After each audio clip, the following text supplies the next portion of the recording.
NBC5 Investigates has found out tonight. Illinois officials hear the warnings about armed rioters, the stepped-up measures being taken across the state. An important change to Chicago's emergency travel order. What you need to know if you're headed out of state. The news at 6 starts now.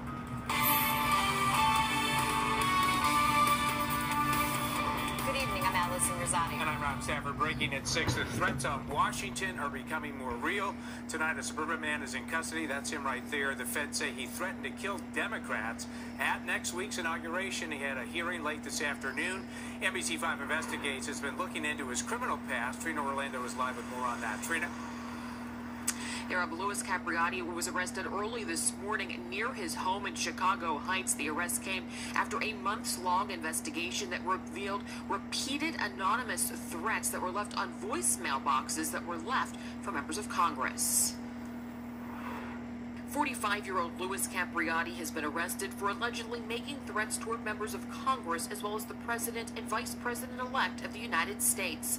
According to the complaint, Capriati left numerous voicemails for unidentified members of Congress with regard to Inauguration Day. One message saying, if you think that Joe Biden is going to put his hand on the Bible and walk into that White House on January 20th, they're sadly mistaken. He went on to say, we will surround the White House and we will kill any Democrat that steps on the lawn. According to the complaint, Capriati left numerous similar messages, all of which included profanity by Capriati, along with derogatory remarks concerning the race, religion, political affiliation, and physical appearance of certain individuals. The charge comes less than a week after protesters made their way into the U.S. Capitol, and just one day after the FBI warned of the threat of armed protest in the capitals of all 50 states leading up to Inauguration Day. Law enforcement thinks that the threats are,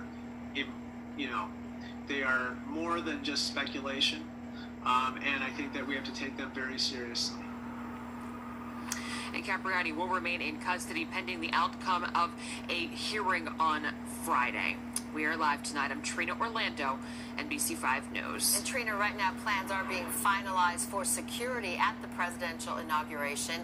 Governor J.B. Pritzker confirms that 200 Illinois National Guard members will be in Washington, D.C. And tonight, officials are keeping a close eye on social media for any potential threats. NBC5's Charlie Wojciechowski joins us now live with that part of tonight's story. Charlie? Well, Allison, the president has been banned from the traditional means of social media. These are just some places that won't take his material anymore. But still, his followers are going elsewhere, and law enforcement is watching that very closely. Wisconsin's State House, boarded up, its National Guard standing ready. Illinois State Police remaining vigilant.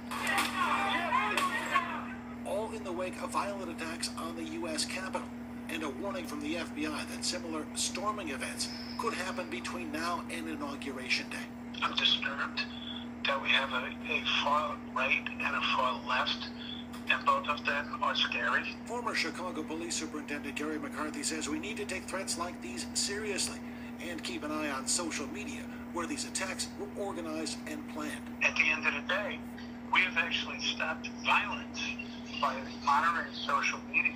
But the question is where to look.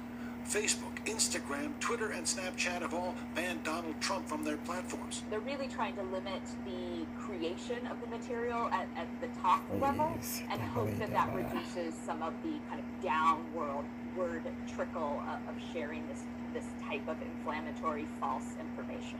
Many Trump followers have moved to Parler, which promised never to censor its content. But its host, Amazon Web Services, pulled the plug.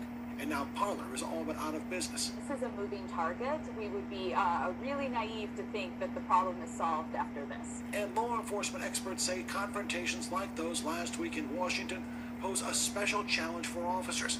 Security consultant and former federal agent Michael Wilhite offers this advice. It's not us against them. It's not law enforcement against the civilian population. The law enforcement officer is a public servant. And again, that law enforcement officer is held to a higher standard.